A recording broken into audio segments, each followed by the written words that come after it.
안녕하십니까, 박사입니다. 트럼프 일기만 하더라도 미국은 중국과의 디커플링을 위협해 베이징을 압도했지만 지금은 상황이 역전됐습니다. 당시에는 넉넉고 당했지만 트럼프 2기는 상황이 다릅니다. 히토리의 90%를 장악하고 있는 중국은 결국 미국을 굴복시켰습니다. 서력에 완전 성공했습니다. 시진핑이 전화를 걸어올 거라며 짐짓 센 척하던 트럼프는 결국 시진핑에게 먼저 전화를 걸었습니다. 그리고 백악관에 따르면 가까운 시일 내 정상끼리 다시 통화하기로 했습니다. 그런데 중국 외교부는 정작 아무 말 없습니다. 월스트리트 저널에 따르면 시진핑은 부총리 허리펑에게談判 책임을 맡겼습니다. 협상은 허리펑이 알아서 하게 되는데 기본 방침은 미국의 강경한 태도에 영합하지 않는 것입니다. 양측 협상팀은 9일 런던에서 다시 만납니다. 미국은 반도체 봉쇄, 중국은 히토류를 주 무기로 내세우는데 블룸버그는 중국이 확실한 우위에 섰다고 평가했습니다. 블룸버그는 미국이 중국의 히토류 의존에서 벗어나려면 10년은 걸린다고 분석했습니다. 당장 히토류가 없어 시카고의 포드 자동차 공장이 조업을 멈췄습니다. 그리고 F-35 전투기도 만들지 못하고 있습니다. 그런데 중국은 미국의 반도체 제재에도 불구하고 잘 버티고 있습니다. 그리고 때리면 때릴수록 강해지고 있습니다. 화웨이의 경우 자체적으로 하모니 OS를 개발했고 SMIC와 제휴해 5나노 규격의 기린 X90 칩을 생산합니다. 샤오미도 3나노의 슈엔제 01을 개발했고 TSMC와도 제휴하고 있습니다. 그런데 흥미로운 것은 2018년과의 비교입니다. 미국의 기세가 압도적이었던 당시 중국은 미국을 우러러봤습니다. 다들 미국이 강대국이라면서 영어를 배웠고 미국의 시스템을 높게 봤습니다. 그때 중국의 류허 부총리는 미국의 협상자 라이트하이저와談判했습니다. 류허는 트럼프의 기세도 압도당했습니다. 공포에 질려 정신이 없었던 류허는 매년 500만 톤의 대두를 미국에서 구매하겠다고 말하려 했는데 하루에 500만 톤을 수입하겠다고 슬립 오브 텅, 말이 헛나올 정도였습니다. 부총리급이談判에서 기가 눌려 정신을 못 차릴 정도였습니다. 또 당시에는 트럼프가 방중에 자금성을 둘러왔을 때 시진핑이 주머니에 손을 넣고 있다가 트럼프가 보니까 재빨리 주머니에서 손을 빼기도 했습니다. 시진핑도 트럼프를 무서워했습니다. 2018년이면 그리 오래된 것은 아닙니다. 그런데 그 사이 중국은 단단히 준비했습니다.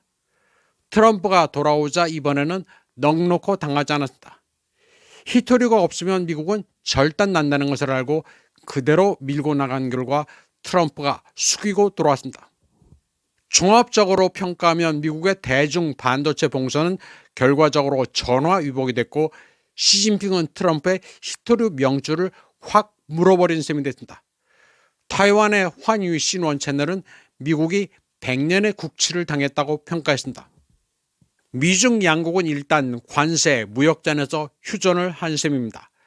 시진핑은 트럼프와의 전화통화에서 중미 관계의 방향을 바로 잡으려면 올바른 방향을 설정하고 조타해야 하며 모든 종류의 간섭이나 파괴를 배제해야 한다고 말했습니다. 양측은 기존 경제 무역 협상 메커니즘을 잘 활용하고 평등한 태도를 견지하며 각자의 관심사를 존중하고 윈윈을 위해 노력해야 한다고 했습니다. 그리고 이 점에서 중국은 성실하고 원칙적이라고도 했습니다. 중국은 항상 언행에 있어 확고한 입장을 견지해왔으며 합의에 도달했으므로 양측 모두 이를 준수해야 한다고 덧붙였습니다. 그는 제네바 회담 이후 중국은 합의를 진지하고 성실하게 이행했다면서 미국은 진전을 현실적으로 평가하고 중국에 대한 부정적인 조치를 철회해야 한다고 말했습니다. 시진핑은 미국이 타이완 문제를 신중하게 처리해 극소수의 타이완 독립 분리주의자들이 중미 양국을 위험한 갈등 상황으로 끌어들이는 것을 방지해야 한다고 강조했습니다. 시진핑이 타이완 문제를 언급한 데 대해 트럼프는 별말이 없었습니다. 이번 시진핑과 트럼프의 전화통화는 트럼프의 간청을 시진핑이 접수한 것입니다. 그전에는 전화를 아예 받지 않았습니다. 그래서 타이완에서는 트럼프가 타이완을 엿바꿔 먹는 것 아니냐는 우려가 일고 있습니다.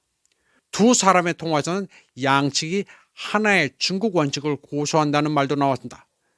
따라서 타이완이 미중 관세전의 장기돌 하나로 전락한다는 우려도 있습니다.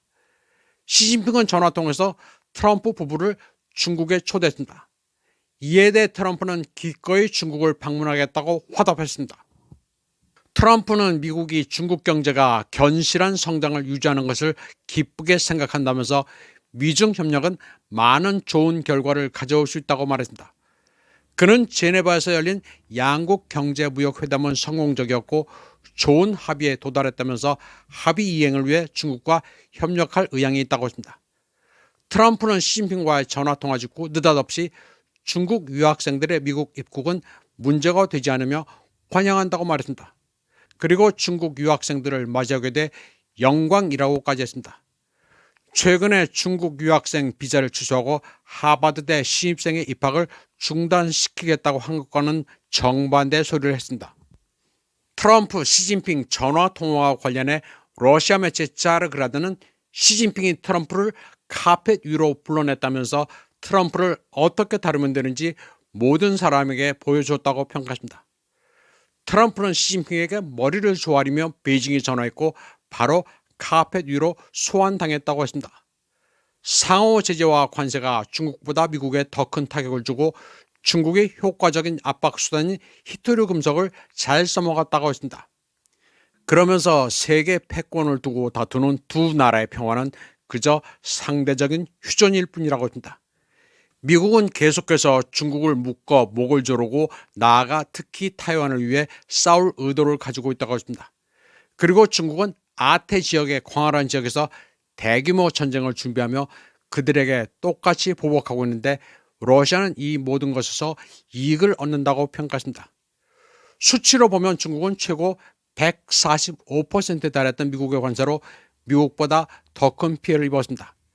그러나 중국은 고통을 견뎌내는데 습관이 된 반면 미국은 히토류를 박탈당해 무역 전쟁을 계속하다가는 미국 내에서 심각한 사회 문제들을 폭발적으로 증가시킬 위협이 됐다고 했습니다. 따라서 도널드 트럼프는 자존심을 굽히고 굴복할 의사가 전혀 없는 시진핑 주석에게 전화를 걸어야 했다고 짜르그라드는 분석했습니다. 그러면서 이는 최근 월가에 등장한 타코, 트럼프 always chickens out, 트럼프는 항상 치킨 게임에서 물러난다는 표현을 확인시켜줬다고 말했습니다. 짜르그라드는 트럼프를 어떻게 다루면 되는지 이고르 드미트리예프란 블로거를 인용해 역대 패턴과 모범 답안을 제시했습니다. 블로거 한 명이 왜 이리 똑똑한지 감탄이 나올 정도입니다. 요약해보면 센 척하는 트럼프 앞에서는 대충 비율을 맞춰주고 실제 행동에서 정당하게 어깃장을 놓으면 된다는 것입니다. 이고르 드미트리예프는 여러 나라 정상들이 트럼프와 협력하는 척하는 전략을 구사했다고 말했습니다.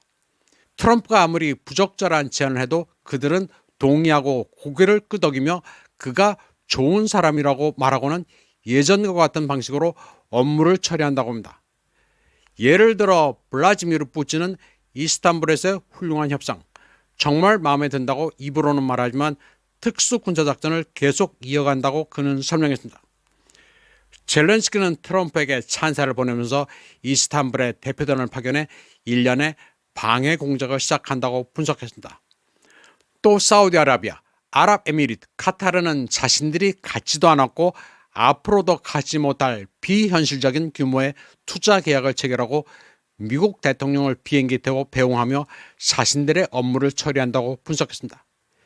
이고르 드미트리예프는 많은 세계 정치인들이 지금 이런 식으로 행동하고 있다면서 항상 예스라고 말해줘야 하는 미친 친척과 소통하는 것과 같다고 말했습니다.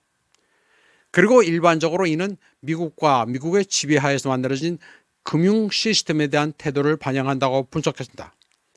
할아버지가 곧 세상을 떠날 것이라는 사실은 누구나 알고 있지만 그에게 감정적으로 대했다가는 상속권을 박탈당할 수도 있으니 신중하게 소통해야 한다는 비유를 들었습니다. 다시 말해 트럼프는 성질이 더러운 돈 많은 할아버지니 대충 비유를 맞춰주고 원래 가던 길을 가면 된다는 명쾌한 진단입니다. 짜르그라드는 러시아가 미국으로부터 받을 것은 아무것도 없다면서 모스크바는 트럼프에게 추파를 던지거나 동의할 필요가 없다고 말했습니다. 그리고 우크라이나와 다른 지역에서 러시아의 국익을 체계적으로 실현하면 된다고 했습니다. 그리고 트럼프가 미국을 근본적으로 재편할 수 없다는 것은 이미 명백해져 1년 반 뒤 중간선거 이후 레임덕으로 전락할 것으로 예상된다고 했습니다. 그리고 푸틴을 시진핑 편으로 몰아넣는 사태를 피하기 위해 러시아가 말을 안 듣는다고 가혹한 제재를 가하지는 않을 것으로 예측했습니다. 러시아는 블러핑으로 가득 찬 트럼프가 허당이라는 것을 알고 있습니다.